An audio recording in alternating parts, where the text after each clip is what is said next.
Panchayat empire institution, ये अवनोकृष्ट जी की जो रचना है ये इन्होंने यहीं पर बैठ के करी है। अच्छा। तो इस जगह का महत्व कई गुना ज़्यादा बढ़ जाता है। इसमें तो अपना ही है, भैरव मंदिर है, प्रथम भैरव है कश्मीर मर्डर। तो लेकिन जब अभिनव जी ने जिन्होंने मॉडर्न जिसको बोलेंगे आज के टाइम का जो शैविज्म, कश्मीर शैविज्म जो जिसका नींव रखी, तो उनका जो अर्ली पीरियड रहा है वो यही रहा, इसी भैरव में अब तक रहा है। यहीं पर उन्होंने साधना करी है और यहीं पर बैठ के इसी भैरव का जिस दिन हमारी जयंती होती है वो कृष्ण पक्ष दशमी आता है। अच्छा। उसमें लिखा है 10वें जो उसका है वर्ष है, उसमें लिखा है उस दिन उन्होंने इन और में भैरव इस के लिए ना वो लिखिए ये सारा जो भैरव स्तुति आनंदेश्वर भैरव की इसमें लिखा हो। अच्छा, रचना यही की है। हाँ, यहाँ पर बैठ के की है, उनको एनलाइटनमेंट मिली है यहाँ पर। अब ऐसा इसलिए है कि क्योंकि ये जगह क्यों थी उनके लिए, इसलिए था कि जब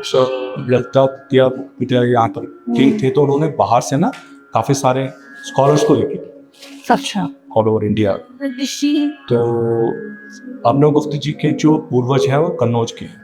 अच्छा। अत्रि गुप्त बोलते हैं, तो उनको लाया था इधर, तो उनको यहीं पर इसी एरिया में पास में बसाया गया था और ये शिव मंदिर उस टाइम भी था। अच्छा। तो ये शिव मंदिर उनका माइंटिया आंगन था एक टाइप का, तो यूज्ड टू कम हियर, यहाँ पर वो साधना करते थे और यहीं पर उनको एनलाइटनमेंट मिली और फिर उन्होंने ये भैरव स्तुति निकाली। लोगों को तो बीरवा का पता है, मतलब भैरव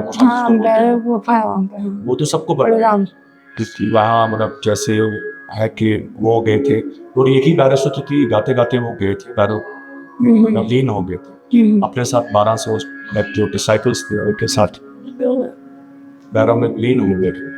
तो लेकिन जो उनको एनलाइटनमेंट हुई थी, दिस इज द प्लेस। अच्छा।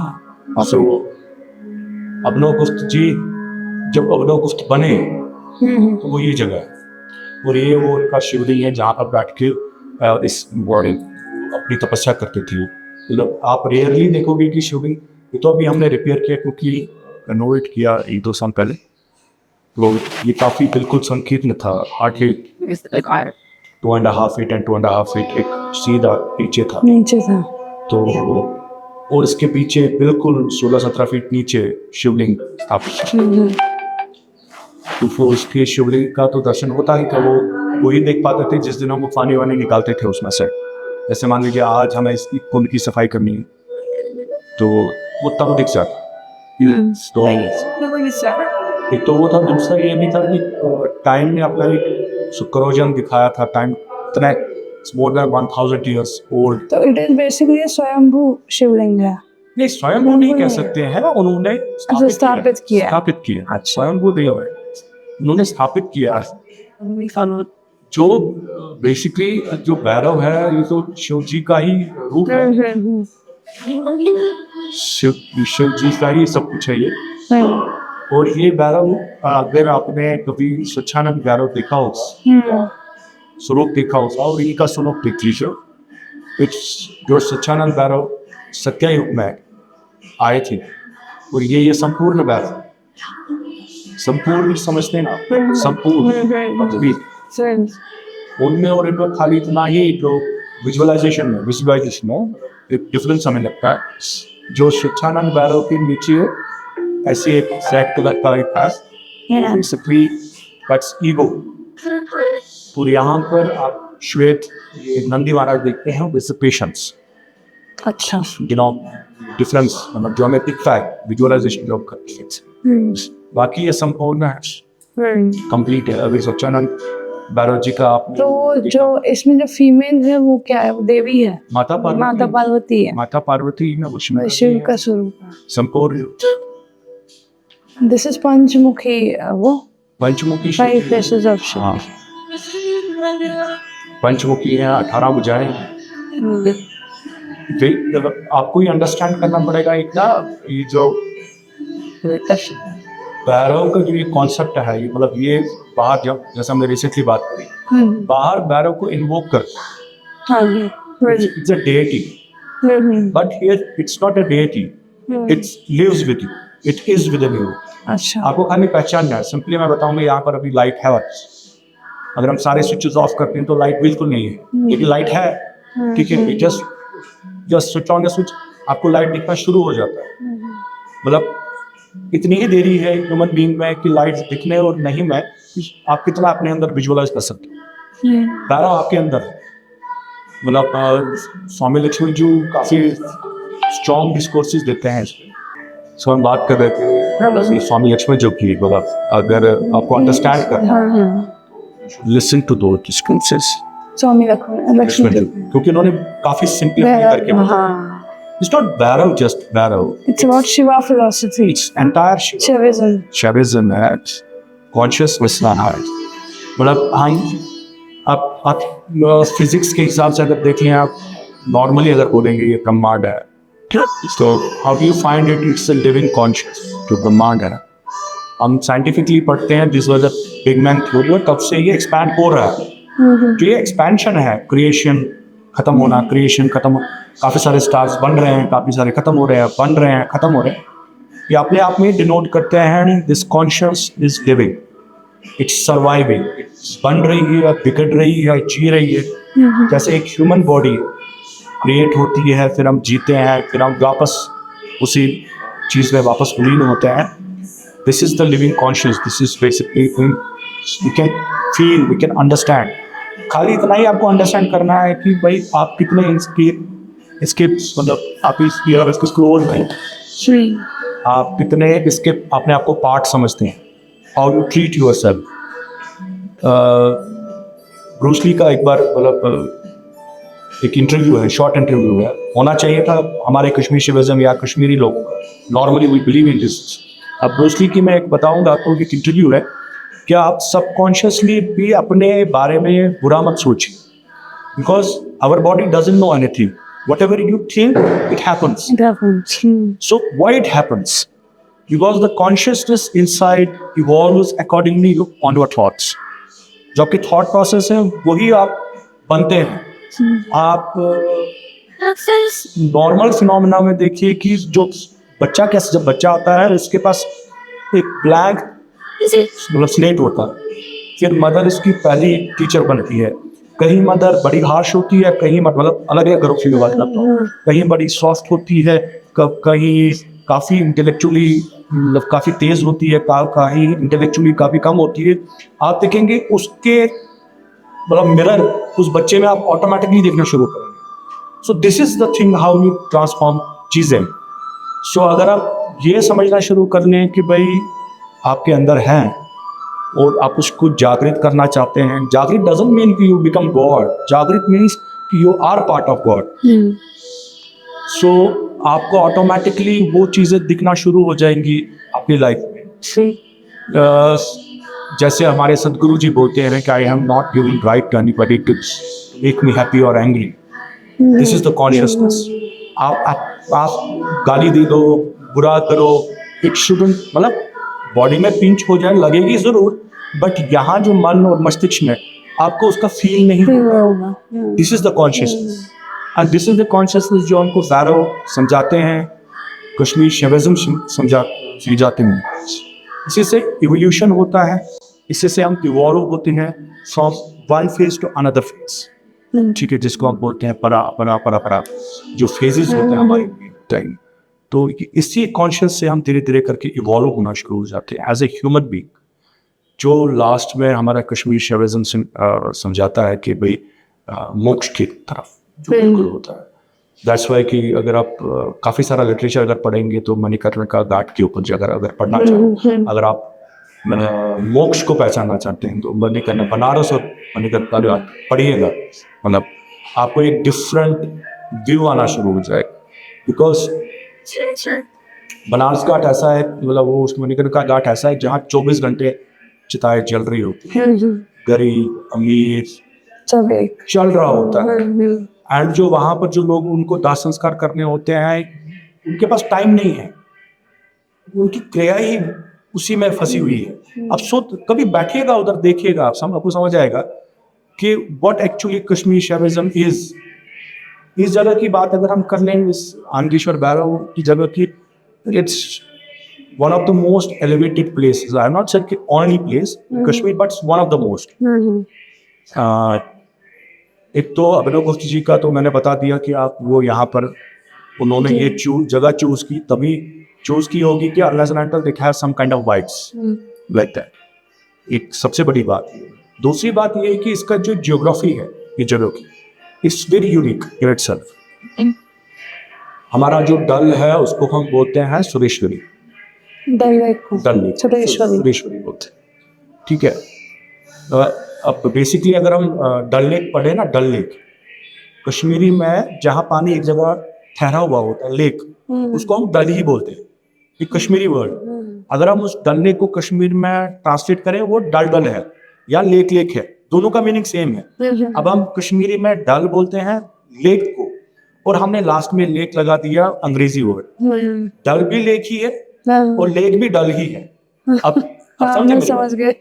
तो एक्चुअल उसका नाम है सुरेश्वरी है। तो वहां से एक ट्रिब्यूटरी निकलती है, तो लास्ट में जाके यहाँ पर वितस्ता के साथ मिल जाती है, ठीक है। और वैसे ही हमारी जो वितस्ता है अपने आप में एक माँ है, ठीक है। सो यहाँ पर सबसे बड़ा क्या बोलते हैं उसको, एक संगम है उनका इधर पास में, वन ऑफ द ग्रेटेस्ट जिसको बोलते हैं आज की डेट में, हिस्ट्री की वजह से या बोल सकते हैं कि लोगों के उतना फिक्स नहीं है अब माइंड, ये काफ़ी ज़बरदस्त है। यहाँ पर काफ़ी सारे अंडर वाटर स्प्रिंग्स हैं हुए थे। तो सबसे बड़ा एक लोकेशन ये था कि यहाँ पर सबसे बड़ा एक ज़बरदस्त संगम, ठीक है, नंबर 1। नंबर 2, यहाँ पर पास में ही शमशान घाट था, जहाँ पर फिर महाराजा के टाइम्स कोर्ट बने, डिस्ट्रिक्ट कोर्ट बने, सदर कोर्ट जहाँ पर, वो बेसिकली शमशान घाट था। और ये रहा शिव मंदिर। सो दिस इज, और उधर ही ट्रिब्यूटरी पे उधर वहाँ पर कॉर्नर में गौरी शंकर मंदिर हुआ करता था, जो यहाँ पर हमारा गौ कदल जिसको हम बोलते हैं, उसका ऑरिजिनेट ही वही नाम है गौरी मंदिर का, गौरी मंदिर पर गौरी को ही गौ कदल बन गया, ठीक है। सो अगर आप ये देखेंगे, this is one of the best places to have geography के हिसाब से। और सबसे बड़ी बात यहाँ पर, अगर हम पास्ट में बिल्कुल जाते हैं, तो इसको माशिका सौमेर बोलते थे इस जगह को, जिसको हम माइसुमा बोलते हैं आज। माशिका मीन्स मक्खी, सौमेर मीन्स लॉर्ड, ठीक है। अब यहाँ पर मक्खी डजंट मीन डायरेक्टली ये मक्खी, इट्स अ बेसिकली वो जगह जहाँ पर लोग मक्खियों की तरह बिन बिना के जाते हैं, द प्लेस हैविंग ब्लिस, ठीक है। एंड इनका नाम है Anandeshwar. Anand is itself a bliss, so the people used to come here, ठीक है। जहाँ पर हम राजतरणी और बाकी हिस्ट्री जब पढ़ते हैं, तो they used to come here. This is the place जहाँ पर बड़े बड़े जो साधु महात्मा थे यहाँ तपस्या करते थे, and they used to get bliss, they used to get elevated from this place. So ये वो जगह है, ठीक है। अब हिस्ट्री में कहीं दब गई है, या ये 30 सालों में कुछ ज़्यादा ही रोन डाला हमारी हिस्ट्री को। उससे पहले भी ज़्यादा लोग इस जगह को नहीं जानते थे, आई डोंट नो रीज़न क्या है उसके पीछे। बट अगर हम गुरु शिष्य परंपरा मानते हैं, इतने सारे हमारे पास मतलब त्रिक आश्रम है, शैव आश्रम है, उसकी बेस ये है, ये जगह अभिनव गुप्त जी, ठीक है। उत्पल देव जी हैं जिन्होंने शिव सूत्र लिखा था यहाँ। तो आई डोंट नो कि why people are forgetting this place, जहाँ से ये इवॉल्व हुआ है सब कुछ। एंड इसकी अपनी एक हिस्ट्री है, अपना एक लॉजिक है, अपना एक बिलीफ है इस जगह के लिए। अगर आप कुछ नहीं करेंगे ना, यहाँ पर कुछ नहीं करेंगे, you will just idle, you be here for half an hour, and आप में जितना स्ट्रेस होगा ना, मैं आपको गारंटी दूंगा, आपका एट लीस्ट ना 50% वो ऑटोमेटिक स्ट्रेस अपनी जगह है, वो कम नहीं होगा, बट जो इफेक्ट है बॉडी में, आप उससे रिलीफ फील करेंगे। You will find ways and means, आपको खुद सॉल्यूशंस आने शुरू हो जाएंगे। This is the place. लोग यहाँ आते हैं, to be very frank in essence, not Kashmiri much, but बाहर से लोग आते हैं, मेरे को बॉम्बे से आते हैं काफ़ी सारे लोग, यहाँ पर बैंगलोर से आते हैं, just to visit this place. और कोई दूसरी जगह नहीं, कोई पार्क कोई यहाँ पर दूसरी जगह वो नहीं आते हैं. They come here, they spend thousands of rupees by year. They come here, वो यहाँ घंटा 2 घंटा प्रे करते हैं, शाम की फ्लाइट से वापस जाते हैं. वाह. ठीक है, they just to be here.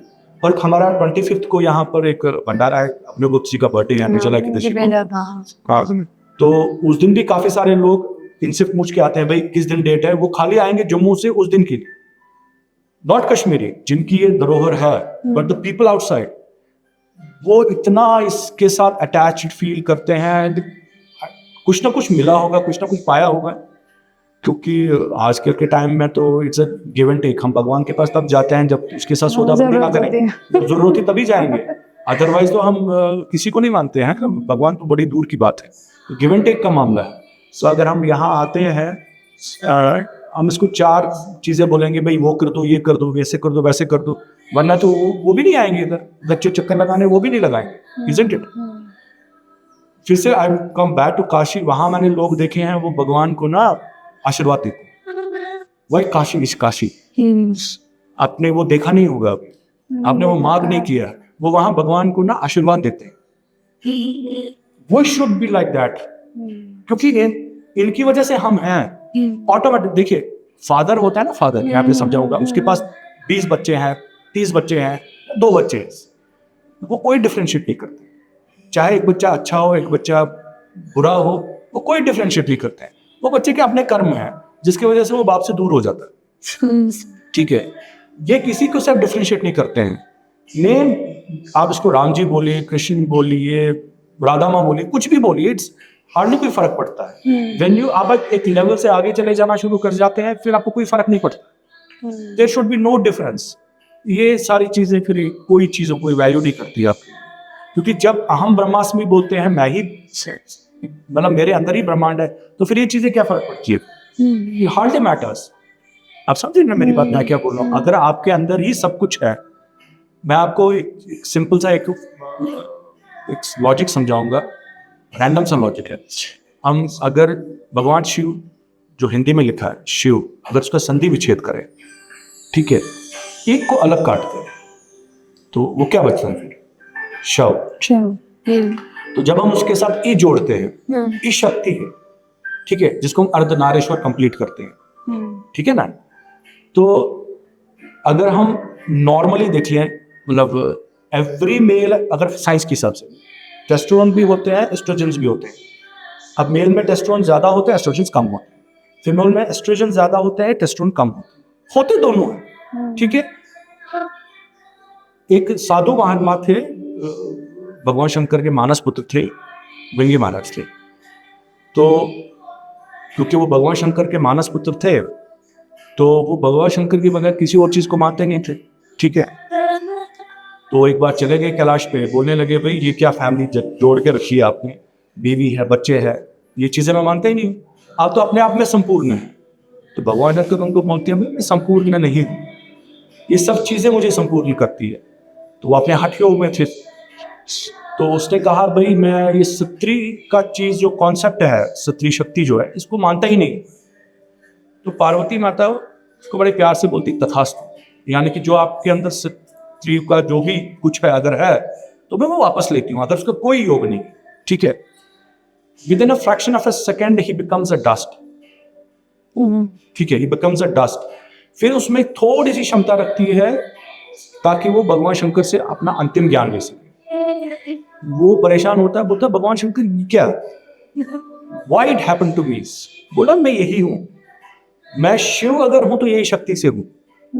ठीक है. Now coming in a different way, in a modern science, we have here nuclear bomb, it is Shakti. ठीक है. अगर ये बिना कंट्रोल के फटे तो विनाश है. ठीक है. और अगर ये बिल्कुल प्रॉपरली यूज करे तो कैंसर का इलाज है. ठीक है. तो आप समझिए वो जो ऐसे फट जाए वो शक्ति है, और जो उसका बिल्कुल सही इस्तेमाल करे वो शंकर के थ्रू जो हम यूज करते हैं. इस शक्ति का जो मान लीजिए प्रॉपर जो यूजेज है, यूजेज फ्लो है, वो भगवान शंकर है. और उस शंकर की जो शक्ति है वो पीछे शक्ति है. ठीक है. बिना इन दोनों के कोई भी कंप्लीट नहीं है. सो फिर अगर हम इन चीजों को देख लें तो क्या देखेंगे हम? ये तो सब हमें ही है. यहां पर जाने की हमें फिर जरूरत ही नहीं है। यही भैरव तत्व है, यही भैरव है। समझ, मतलब I could explain it you. जो आपको यहां जाने की फिर जरूरत ही नहीं है कुछ, आपको खाली खुद में देखना है कि आप कहां पर हैं। आपके अपने कम, दैट्स व्हाई वी से कि भाई कर्मा छोड़ती नहीं है। ठीक है, अब छोटा बच्चा होता है, वो मान लीजिए अभी भी पैदा हुआ है, अनफॉर्चुनेटली ही डाइज। उसने ऐसा क्या किया कि भाई आते ही चला गया। तभी हम जाते हैं पुनर्जन्म के कर्मों पे, तभी हम बाकी चीजों को रिवॉल्व करना शुरू कर जाते हैं। भाई कुछ तो किया होगा कि भगवान जी ने उतना सा दर्द, क्योंकि ये आप सोचिए 9 महीने वो गर्भगृह में था। आपको मैं एक डिफरेंट लॉजिक समझाता हूँ, अभी मुझे बात कर रहा हूँ मैं। बच्चा माँ की गर्भ में है, उसके लिए वही दुनिया है। It doesn't know what's beyond that. ठीक है, उसके लिए उससे बाहर निकलना मृत्यु है, isn't it? क्योंकि उसका कॉन्शियस ही उतना ही है, लेकिन उसके बाहर वो निकल के एक दुनिया में जाता है। That's a different life. Same is when we leave this place we have different life. अभी हम अपने एक बनाए हुए गर्भ में बैठे हुए हैं, ठीक है।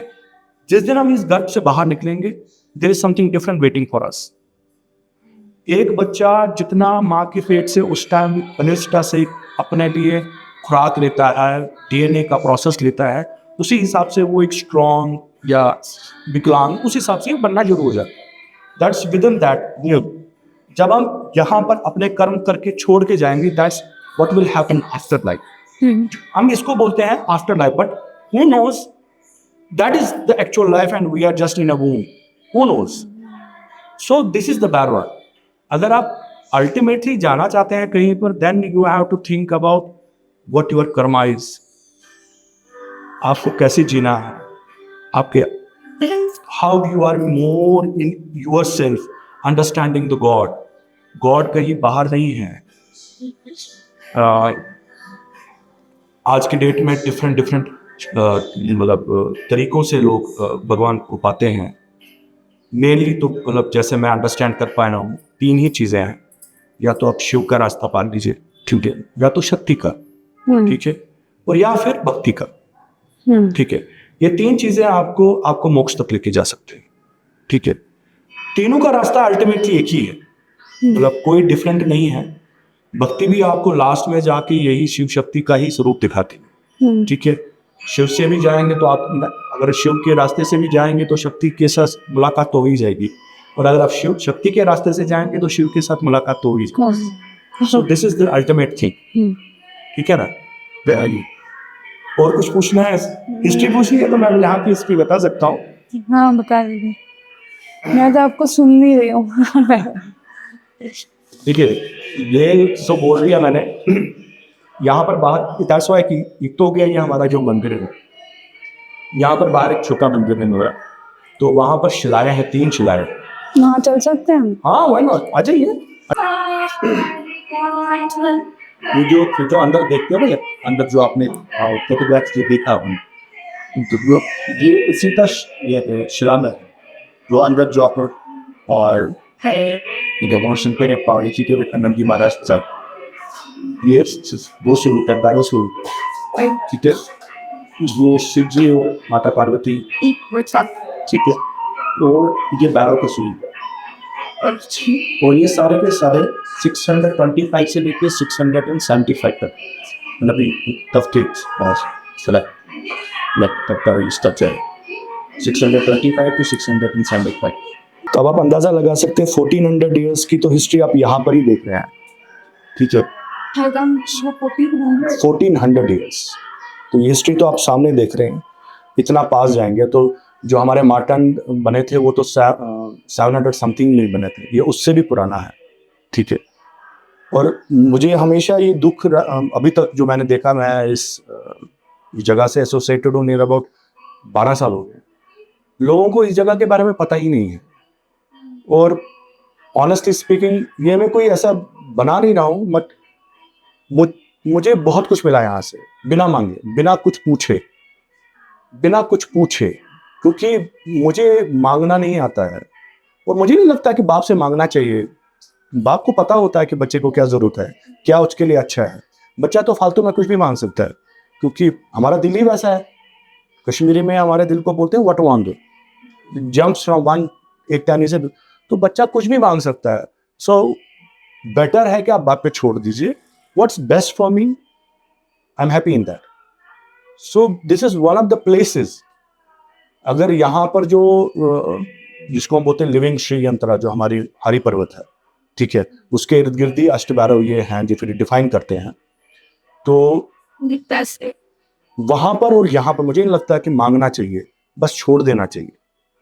भाई जो मर्जी है कर लिए, मैं आपके हवाले में। उससे बेस्ट कुछ नहीं हो सकता, जिसका परमात्मा खुद एज अ फादर या मदर ग्रेस दे, उससे ज्यादा क्या चाहिए। मांगने की जरूरत थोड़ी है वहां पर से। अभी हमने गवर्नमेंट से भी लिखा इसके ऊपर, ये हमारा ये है, गवर्नमेंट से भी लिखा हमने कि इसमें हमें गाइड करें, इसमें हमें प्रिजर्वेशन का बता दे, क्योंकि अभी तो ये मेरे हिसाब से नेग्लेक्टेड रहा है ये पार्ट। इसको हम प्रॉपरली इसको एक शेप देंगे, प्रॉपरली इसको डिस्प्ले पे भी रखेंगे, प्रॉपरली इसकी पूजा भी होगी, मतलब जो लोग आए और देखे और समझे कि भाई हमारी कम्युनिटी का एटलीस्ट ये 1400 ईयर्स ओल्ड धरोहर जो हमारी है, इसको समझे, इसको परखे अपने तरीके से, जो अपनी विजुअलाइजेशन है। तो हम अपनी तरफ से कोशिश कर रहे हैं, अब देखते हैं कहाँ तक पहुंचेंगे हम। अरे देखिए, आज मैं देखिए मुझसे पहले भी यहाँ पर लोग थे, मेरे बाद भी होंगे, ठीक है। So naturally it's people's place, it's not my place, तो ठीक है। सो सबसे पहले यहाँ पर आना ही अगर किसी को है, आई मी और माई सेल्फ बाहर छोड़िए, ठीक है। जब इनकी इच्छा होगी तो ये आपको यहाँ आने देंगे, नहीं होगी इच्छा आप कुछ भी कर लीजिए। ये नहीं कोई भी ऐसा द्वार हो, जब तक आपको वहां पर जो बैठा हुआ है वो आपको बुलाएंगे नहीं ना, आप चाहे 1000 बार दिल बना ले, नहीं पहुंच पाएंगे। सो आई मी और माई माई सेल्फ तो है ही नहीं वहां पर कि मैं गया, भाई इन्होंने बुलाया तो हम गए, आपने थोड़ी बुलाया मुझे इस टाइम पे। ये इनकी मर्जी थी कि भाई आप आ जाओ, इनके साथ बैठिए, दो बातें कर लीजिए, थोड़ी मेरी बातें कर लीजिए, थोड़ी दुनिया की बातें कर लीजिए। सो इन्होंने बुलाया, सो हम कुछ नहीं करते हैं। अब आप सोचिए यहाँ पर जो ये अंदर शिवलिंग था, ये 1100 साल से नीचे था, ठीक है। और शिवलिंग को अपनी स्थापित जगह से हिलाना अपने आप में ही बहुत बड़ा तंत्र है, आप अंडरस्टैंड नहीं कर सकते। यहाँ पर हमारी एक पुरानी कहावत है, जो हमारी माइग्रेशन है यहाँ गणपत यार में, वहां शिवलिंग थे, तो वहां कहते हैं लोग, अब ये बन गई है धारणा, आई डोंट नो कितनी करेक्ट है, आई डोंट नो, बट बनी हुई है ये धारणा कि वहां पर जब शिवलिंग बाहर निकाला गया तो उसके बाद ही कश्मीरी पंडित का माइग्रेशन हो गया। सो अब बैक ऑफ द माइंड हमारे भी यही था कि शिवलिंग को 1000 साल जो कहीं पर स्थापित हो वहां से उठाना, सो हमारे लिए बड़ा चैलेंजिंग काम था ये। सो हमने कम से कम 20-25 मठ जो है उनसे बात करी, काफ़ी सारे ज्योतिष लोग थे उनसे बात करी, फिर हमने बहुत सारी गणनाएं करके ना एक योग निकलवाया, फिर जाके उनको वहां से हम निकाल पाए, तभी हम कुंड ठीक कर पाए। सो अब आप समझिए कि जब इनकी मर्जी थी तभी हम कर पाए, ठीक है। अदरवाइज हम तो खाली सोचते रह जाते हैं। और ये भी सोचिए कि हम सोच रहे हैं कि ये सोच रहा है, जब हम इन्हीं के हैं तो अब आप सोचिए हम सोच रहे हैं कि ये सोच रहा है, ये भी सोचने वाली बात है। ये कॉर्ड्स हैं जो यहाँ पर खुदाई हुई थी उस टाइम पे, it's near about 200 years back. ये जो ये हैं, ये 2 कॉर्ड्स हैं, तो यहीं पर निकली थी, काफी वैल्यूड है, प्योर कॉर्ड्स है, तो यहीं पे ही स्थापित की गई थी। ये मतलब ओरिजिनल ये कॉर्ड्स हैं, रॉ। ये 5th सेंचुरीज की ऑलमोस्ट हर एक पुराने मंदिर में देखेंगे आप, तो ऑलमोस्ट हर एक मंदिर में देखेंगे आप, ऐसी कोई ये नहीं है। बट ये हमारे उस टाइम जो पूजा करने की पद्धति थी, इन पे मतलब कार्विंग्स होती थी हमारे डेइटीज की। इसको प्रॉपर्ली, हाँ, इसको प्रॉपर्ली हम प्रॉपर्ली यहाँ पर हाँ प्रॉपर्ली प्लेस करेंगे, प्रॉपर्ली। इस पे मैंने रिसेंटली जो हमारे आर्काइव्स डिपार्टमेंट है उनको मतलब कम्युनिकेशन भी लिखी है, वो अपना टीम भेजे, हमको गाइड करे, क्योंकि ये तो हमारी धरोहर है ना, it belongs to generations and generations. ये खाली इस मंदिर, वैसे ही मंदिर लोगों का है, लेकिन ये तो जनरेशन्स की बिलोंगिंग है, ठीक है। और आने वाले टाइम में भी लोगों को पता होना चाहिए कि भाई ये जगह कितनी पुरानी है और इस जगह में कितने सारे लोगों ने आके तपस्या करी है, जिसमें से एक अभिनव गुप्त जी थे। ये अपने आप में ही सोचने वाली बात है कि वो अभिनव गुप्त जी ने, जिन्होंने कश्मीर का जो आज का मॉडर्न शैव दर्शन दिया हुआ है, जिसपे हमारा सब कुछ टिका हुआ है, उनकी तपस्या सतली ये थी। यहाँ से इनको एनलाइटन मिली और यहीं पर बैठ के बैरस्तुति लिखी है, जो अगर हम अपना वो जंत्री खोलेंगे ना तो उसमें बैरस्तुति लिखी हुई है, सारे लोग पढ़ते हैं, लेकिन सूत्र ये है कि कोई नहीं सोचता, किसी को नहीं पता है। यहाँ पर बैठ के उन्होंने इन्हीं के जन्मदिन पे, जो आनंदेश्वर भैरव जी हैं, इनका बर्थडे होता है वो गणपति दशमी, तो उसी दिन बैठ के उन्होंने यहाँ पर वो लिखी थी। इनका जो ऊपर बोर्ड पे देखेंगे ना 10th वाला, sorry oh month comes in December January, हाँ। तो अब अगर देखेंगे ना इस पे आप आ जाएगी, हाँ एग्जैक्टली। खिसमावस, आप इसका 10th वर्स पढ़िए, वासुर पोषे कृष्ण दशम्याम अभिनव गुप्त, ये इनका 10th इसमें वर्स है। खुद मेंशन करते हैं कि आज के दिन और उस दिन इनकी जयंती होती है, बर्थडे होता है, तो यहाँ पर सेलिब्रेशंस होती हैं। सो अपने आप में समझिए कि जब लिखते रहते यहाँ पर बैठ के उन्होंने इनके प्रेज में, मतलब अगर आप दूसरी एक और चीज देखेंगे इसमें, नॉर्मली जो हमारी जो जितने भी चौपाई, जितने भी भजन, जितने भी ये वर्सेस हैं, उसमें हम भगवान जी से मांगते रहते हैं, we ask for something. This is not why we ask for anything, we are just describing, जो है उसी को डिस्क्राइब कर रहे हैं। मतलब तभी मैं बोल रहा हूं यहाँ पर आपके मांगने की क्या जरूरत है। यहाँ पर बैठ के अभिनव गुप्त जी मांग नहीं रहे हैं इनसे, वो खाली इनको डिफाइन कर रहे हैं कि ये कितने विशाल हैं, ये कितने बड़े हैं, ये कितने मतलब दिव्य हैं, यही चीजें बता रहे हैं और कुछ नहीं। और यही हमारा बेस है, जो आज का जो हमारा जो कश्मीर शैविज्म है, जो कुछ भी है, जितने भी हमारे गुरु शिष्य परंपरा यहाँ रही है, उनका बेस तो यही है सब कुछ। और दिस इज, मैं सिंपली कह सकता हूँ कि हमारी हिस्ट्री तो यहाँ से शुरू होनी चाहिए, इस जगह से शुरू होनी चाहिए, क्योंकि हमारी मॉडर्न जनरेशन की जो बात कर रहा हूँ, जब हम रिलीजियसली बात करें, ठीक है, तो हमारी जगह तो यहाँ से शुरू होनी चाहिए थी। और ये जगह किसी को पता नहीं है, और ये जगह पता नहीं क्यों कि लोग भूल गए हैं या व्हाटएवर, आई डोंट नो।